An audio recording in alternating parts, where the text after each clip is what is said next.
গত কয়েকদিন ধরে বিকেলে প্রচণ্ড বৃষ্টি হচ্ছে, তাই ভাবছিলাম এই বৃষ্টির ওয়েদারে বিকেলের জলখাবারে মুখরোচক কিছু একটা বানিয়ে ফেলি। আর বাড়িতে চিকেনও আনা ছিল, তাই চটজলদি চিকেন পকোড়া বানিয়ে ফেললাম।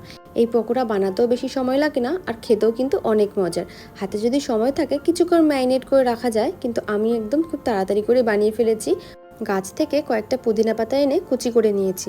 এরপরে মাংসটাকে ম্যারিনেট করব, তার জন্য এর মধ্যে দিয়েছি আদা রসুন বাটা, নুন, হলুদ, লঙ্কা, টক দই, পুদিনা পাতা, একটা ডিম, চিকেন মশলা, আমচুর পাউডার, কাসুরি মেথি, কর্নফ্লাওয়ার আর ময়দা। এর মধ্যে আমচুর পাউডারটা একদমই অপশনাল, ওটা স্কিপ করাই যেতে পারে, কোনো ব্যাপার না। আর প্রত্যেকটা জিনিসেরই পরিমাণ আমি এখানে চিকেনের হিসেবে নিয়েছি। 500 গ্রাম চিকেনের জন্য সব কিছুই মোটামুটি 1 চামচ মতো ব্যবহার করেছি, শুধু কর্নফ্লাওয়ার আর ময়দাটা 2 চামচ নিয়েছি।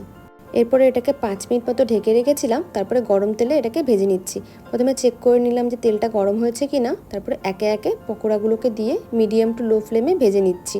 লাল হওয়া পর্যন্ত এটাকে ভাজতে থাকবো। আর এর সাথে আমি বাড়িতে বানানো একটা পুদিনা পাতার চাটনির সঙ্গে এটাকে সার্ভ করব।